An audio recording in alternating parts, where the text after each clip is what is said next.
इधर ध्यान दें प्लीज, इसे इग्नोर करिएगा। सो टॉपिक हमारा है mechanical process. Does Lenz law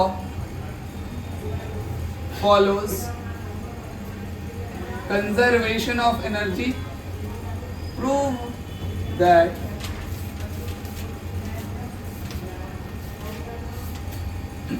mechanical energy per second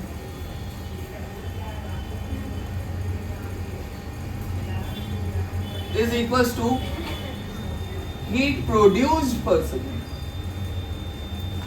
ये आपको डिराइव करना है, प्रूफ करना है। कैसे प्रूव होगा चलो देखते हैं अच्छे तरीके से। सपोज लास्ट क्लास में हमारे पास ये हो रखा था कि एक हमारा मैग्नेटिक फील्ड वाला रीजन है जो कि इनवर्ड जा रहा है, क्रॉस डिनोट्स इनवर्ड डायरेक्शन। ये हमारा मैग्नेटिक फील्ड इनवर्ड डायरेक्शन में जा रहा है, चलो ठीक है। अब हमारे पास एक रेक्टेंगुलर कॉइल है कुछ ऐसा। ये rectangular coil PQRS rectangular coil magnetic field में प्लेस करा गया है जिसका लेंथ क्या है L। ये पार्ट इज L। कुछ पार्ट इसका मैग्नेटिक फील्ड के अंदर है, साफ तौर पे नजर भी आ रहा है हमारे पास। Suppose this part is X। ये हमारे लास्ट क्लास में हो रखा था, X पार्ट हमारे पास मैग्नेटिक फील्ड में है, ठीक। अब इस कॉइल को धीरे धीरे पुश करा गया मैग्नेटिक फील्ड के अंदर विद सर्टेन वेलोसिटी v। अब जैसे ही इसके अंदर वेलोसिटी आ गया है, क्या ज्यादा से ज्यादा कॉइल अंदर जाना चाहेगा? ज्यादा से ज्यादा कॉइल अगर अंदर जाएगा तो मैग्नेटिक फील्ड बार बार इंक्रीज करता रहेगा। ज्यादा से ज्यादा मैग्नेटिक फील्ड इंक्रीज करेगा तो मैग्नेटिक फ्लक्स भी धीरे धीरे इंक्रीज करेगा। मैग्नेटिक फ्लक्स इंक्रीज करेगा तो क्या यहाँ पर आपका फ्लक्स में चेंज आएगा? ऑब्वियसली फ्लक्स में चेंज आएगा। मैग्नेटिक फील्ड में चेंज आ रहा है, फ्लक्स में भी चेंज आएगा। चलो ठीक, यहाँ जैसे ही हमें पता चला फ्लक्स में चेंज आएगा तो हमें बहुत अच्छी तरीके से पता है कि as we know that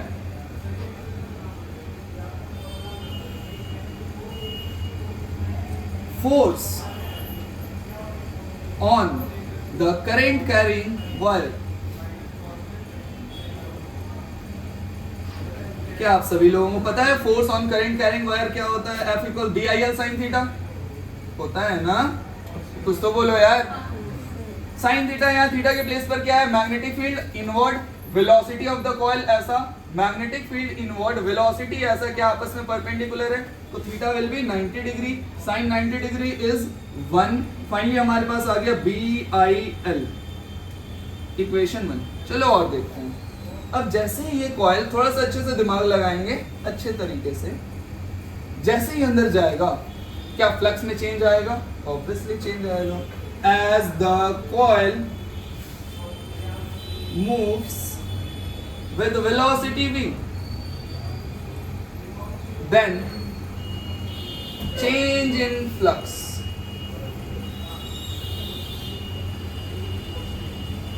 is there। अब change in flux है, therefore EMF is induced in the coil। Therefore, induced current I develops, induced current I develops across the coil। चलो ये भी हमें समझ में आता है कि कॉइल में इंड्यूस करंट भी आएगा, ठीक। अब इंड्यूस करंट आएगा तो हमें ये भी पता है, लेट, अब सुने प्लीज अच्छे तरीके से। जैसे ही इसके अंदर कॉइल में करंट आ गया, कोई भी डायरेक्शन होगा, फिलहाल डायरेक्शन हमारा कंसर्न नहीं है, कोई भी डायरेक्शन में करंट हमारा आ गया, क्या इस कॉइल में करंट आया है तो क्या यहाँ पर रेजिस्टेंस ऑफ द कॉइल भी आएगा? ऑब्वियसली आएगा। तो हमें लेट कर लेना है, let small r be the resistance, ठीक है। Small r be the resistance, किसका resistance? Of the coil inside the magnetic field. चलो ये बात भी हमें समझ में आती है। क्या फ्रॉम ओम्स लॉ लिख सकते हो? Therefore from Ohm's law, Ohm's law क्या कहता है? V equals IR। V के प्लेस पर यहाँ पर E है ना? सही है सो नो? कुछ तो बोलो यार। पक्का कुणाल? ठीक है, तो E equals V equals IR। I for induce current, R for resistance. यहाँ से फाइनली आपके पास वैल्यू आ जाएगा करंट का, I equals E by R। This is equation number 2। क्या इक्वेशन नंबर 1 में आई का वैल्यू पुट करोगे फोर्स की वैल्यू आएगी, ठीक है। Please note it down fast, यहां तक please note it down fast.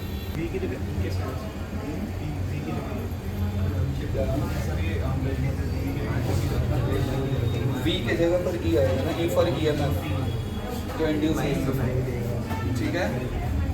एक मिनट, ये E फॉर पता है ना, E फॉर एलिफेंट क्या नहीं ना, E फॉर EMF। कौन सा EMF? ये मैग्नेटिक फील्ड के अंदर आएगा, फ्लक्स चेंज होगा, क्या यहाँ पर EMF इंड्यूस होगा ना, दिस इज इंड्यूस्ड EMF। अब जब पोटेंशियल आया तो ओम्स लॉ भी लगेगा, ठीक है।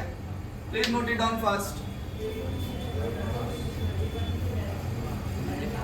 वैसे है नहीं, ये थोड़ी लिख के आऊंगा वो कैलकुलेटर तो टाइम से लिखता है और ऑलरेडी लिख चुका है, you don't have to worry.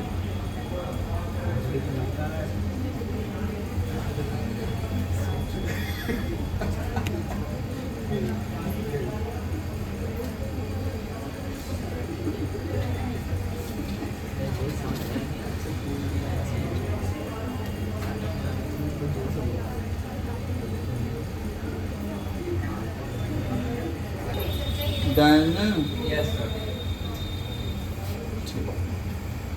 चलो और देखते हैं। इक्वेशन 1 और इक्वेशन 2 का ध्यान में रखिएगा।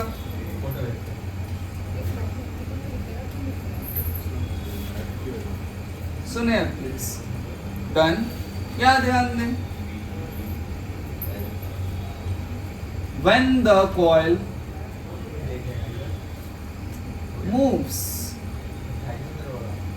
in the magnetic field, then induced EMF is given by, अच्छा, induced EMF is given by, क्या आप लोग पढ़े हो induced EMF BLV, ठीक है, BLV, ठीक। induced EMF हमारा ये होता है, दिस इज इक्वेशन नंबर 3। चलो और देखते हैं। अब इंड्यूस EMF BLV आता है हमारे पास, और देखते हैं। चलो, क्या आपके पास इक्वेशन 1 है, इक्वेशन 2 है, इक्वेशन 3 है। फ्रॉम इक्वेशन 1, 2 एंड 3, 3 इक्वेशन आपके पास है। देयरफॉर फोर्स का वैल्यू आएगा क्या, BIL sin थीटा। BI के प्लेस पर क्या आएगा, E/R। BIL sin theta, theta is 90 degree, sin 91। Equation 3 को डालते हैं यहाँ पर, BE का value again BLV by R into L। Value क्या आ गया, B into B, B square, L into L, L square, V by, यही होगा ना। बाहर में कुछ छूटा क्या, BIL, E का वैल्यू BLV, करेक्ट है ना सारी चीजें, ठीक है। BL square V by R, clear है। आपके पास फोर्स का वैल्यू, और सुने, दिस इज इक्वेशन नंबर 4। आपको क्या प्रूफ करना है, mechanical energy per second. Force आ गया, क्या वर्क डन निकाल पाओगे। सुने, as we know that, Yashvin, as we know that work done का वैल्यू क्या, फोर्स इनटू डिस्प्लेसमेंट।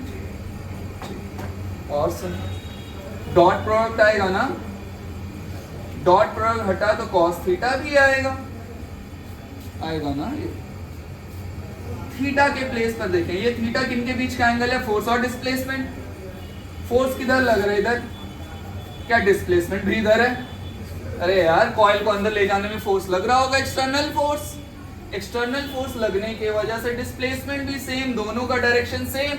डिस्प्लेसमेंट क्या हुआ है, x हुआ पड़ा है। Theta is angle between force and displacement is 0 degree. cos 0 is 1।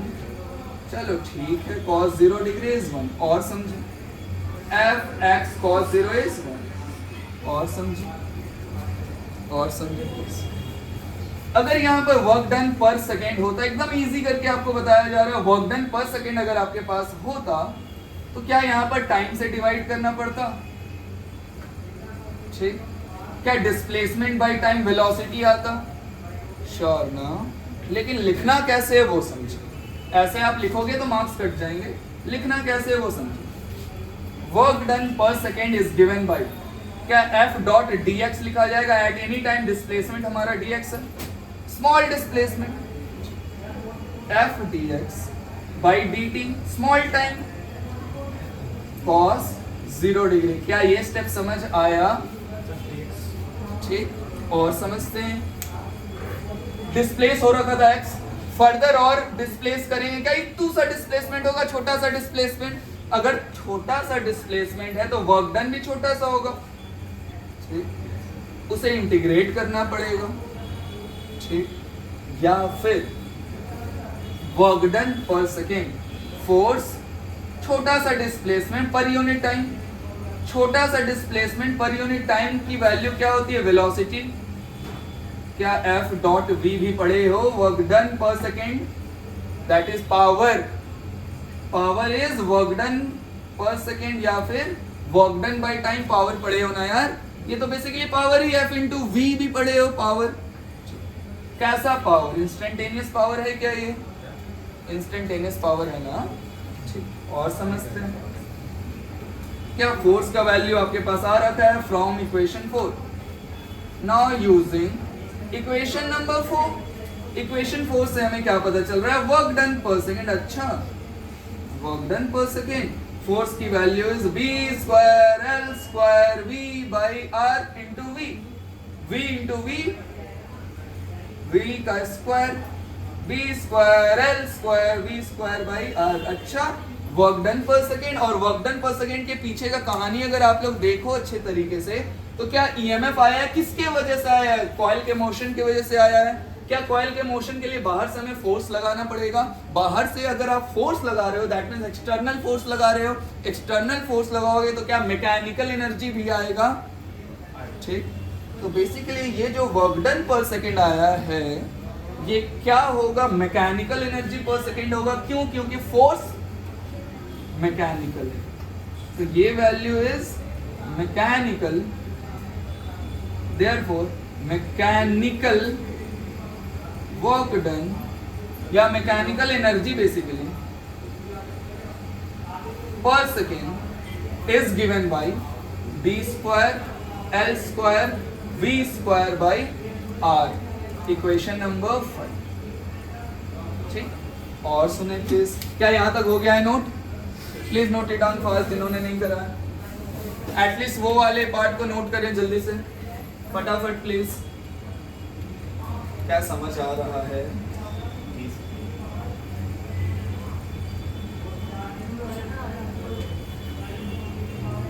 Please note it down fast.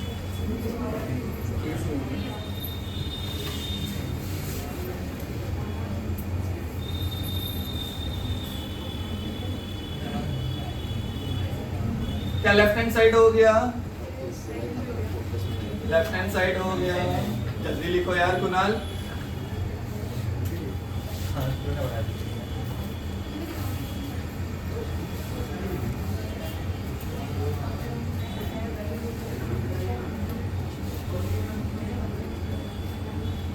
Bore हो रहे हो? गाना गा दे। अरे ये एडिट हो जाएगा, डोंट वरी।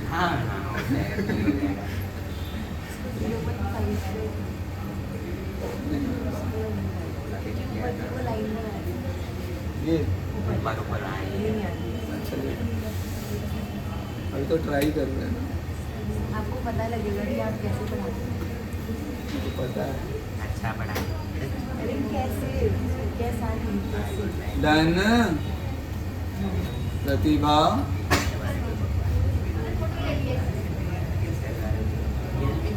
चल, तो फाइनली आपके पास आ चुका है मैकेनिकल एनर्जी पर सेकेंड आ चुका है। अब मैकेनिकल एनर्जी पर सेकेंड आपके पास है, एक पार्ट आ गया ना लेफ्ट हैंड साइड वाला। अब राइट हैंड साइड वाले पार्ट को हमें देखना है, ठीक है। चलो इधर ध्यान देते हैं वासुदेव। लेफ्ट हैंड साइड का पार्ट हो चुका है, अब राइट हैंड साइड वाले पार्ट को देखते हैं। क्या आप लोग बचपन में पढ़े हो यार क्लास 10th में हीट का formula. Also we know that, क्या हम लोग सारी चीजें जानते हैं? ऑल्सो वी नो दैट, हमें पता है। क्या पता है इस टॉपिक से रिलेटेड? हीट। क्या हीट का फॉर्मूला पढ़े हो आप लोग? I²RT पढ़े हो? क्या पढ़े हो? I²RT पढ़े हो ना क्लास 10th में, बचपन वाला। ठीक, अगर बाई टाइम से डिवाइड करेंगे दैट मीन्स पर सेकेंड। 1 सेकेंड पर सेकेंड का मतलब क्या होगा? 1 सेकेंड में। चलो और क्लियरली से बताते हैं। हीट का फॉर्मूला क्या होगा? I²RT। Heat produced in 1 second, in 1 second. 1 second में कितना हीट प्रोड्यूस होगा? I²R × 1, यही होगा ना। या फिर इसे ऐसे लिखो, हीट प्रोड्यूस्ड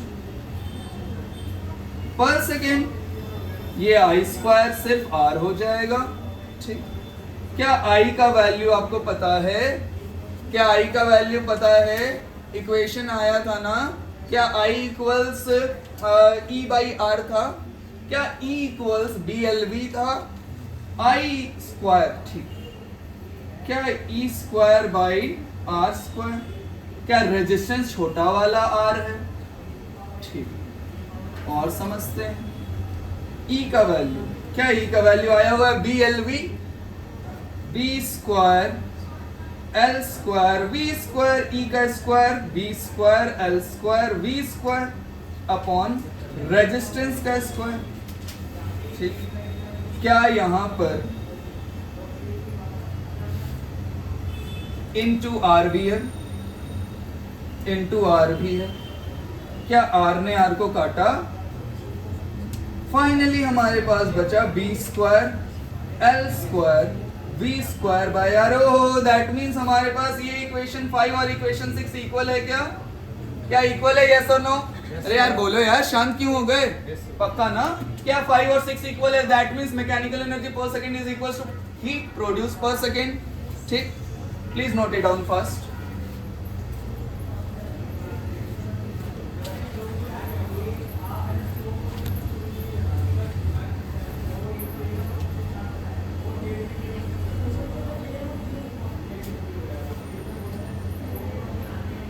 हटाएगा मार दूंगा।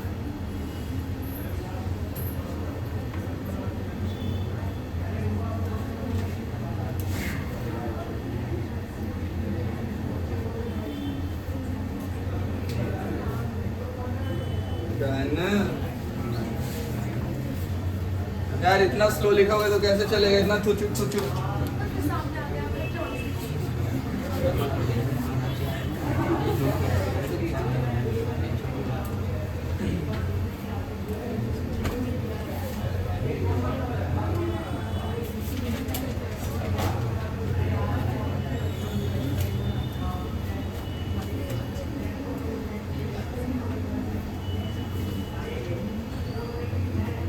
अच्छा, क्लियर है। गया या ऊपर से गया? गया या ऊपर से गया?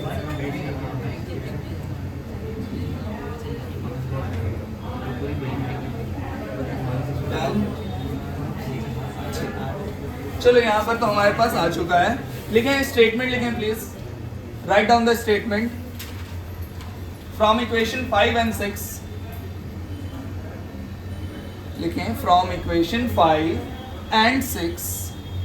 अंजलि प्लीज लिख लो। From equation 5 and 6, from equation 5 and 6 mechanical energy per second is equals to heat produced per second, is equals to heat produced per second. Next line,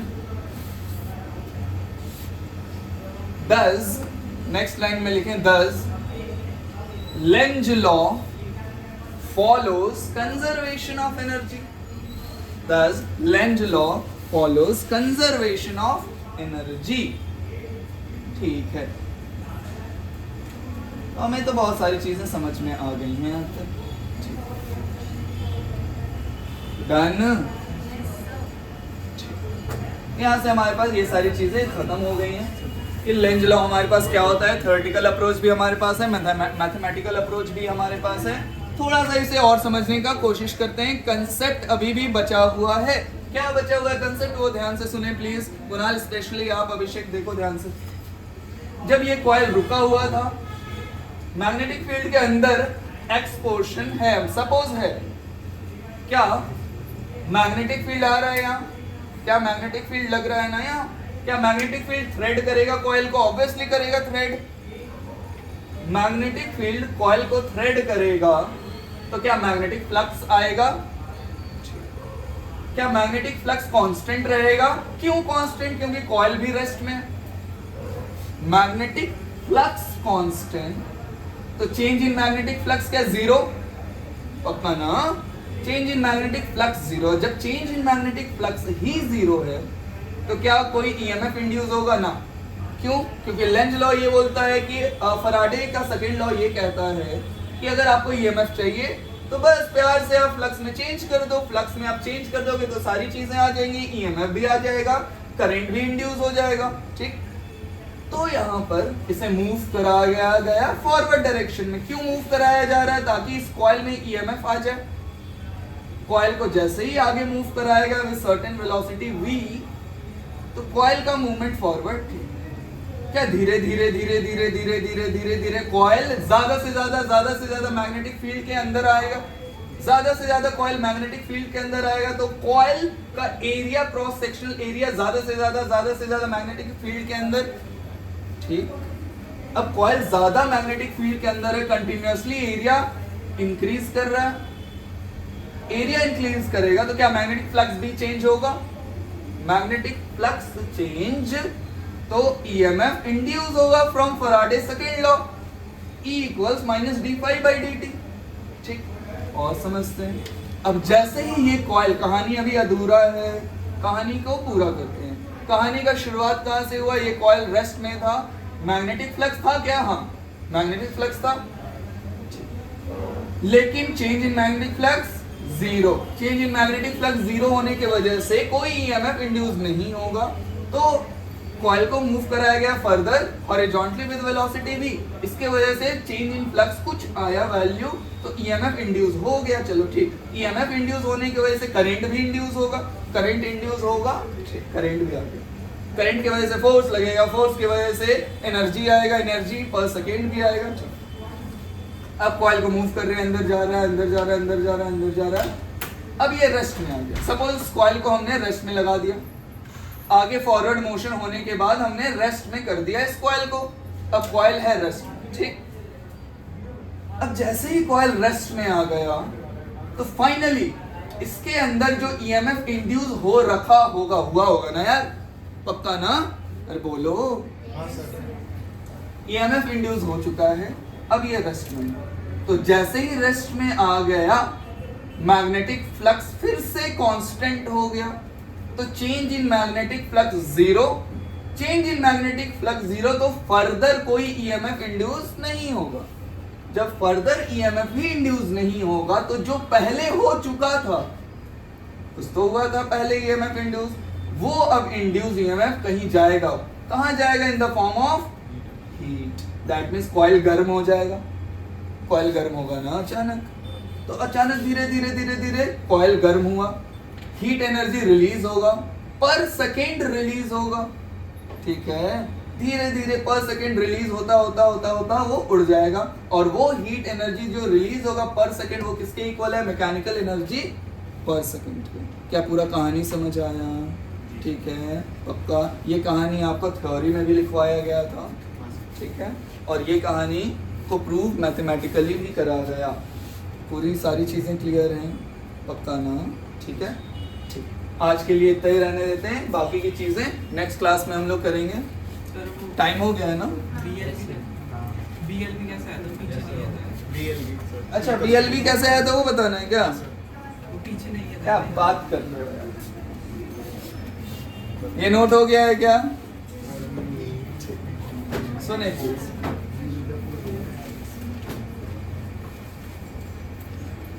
क्या बात कर रहे हो यार, DLV नहीं हुआ है, मार्कर मैं छोड़ दूँ। फोन को उठा के बाहर फेंक दिया जाएगा और ये क्लिप वीडियो भी रिकॉर्ड हो करके चला जाएगा। चुपचाप से यहाँ ध्यान दो। क्या आप सभी लोगों को पता है E इक्वल्स माइनस d∅/dt? अरे बोलो हाँ। फ्लक्स की वैल्यू क्या B इंटू ए पढ़े हो? क्या B कांस्टेंट है यहाँ पर? अरे यार है ना, बाहर आ गया B। अंदर बचा एरिया। इस कॉइल का एरिया क्या है? L इंटू एक्स है क्या, जो अंदर में है? ये रहा L, ये रहा x। लेंथ इंटू ब्रेथ, जो भी है, length into breadth, L into X by D T. क्या L कांस्टेंट है? L बाहर आ गया, minus B L D X by D T. D X by D T को क्या बोलते हैं प्यारे बच्चों? बी क्या आया? मैग्नीट्यूड में बी एल वी। क्लियर है ना? ठीक है, डन ना? कहीं साइड में खोपचे में लिखना है तो लिख लो प्लीज। ठीक है, please note it down fast. Done.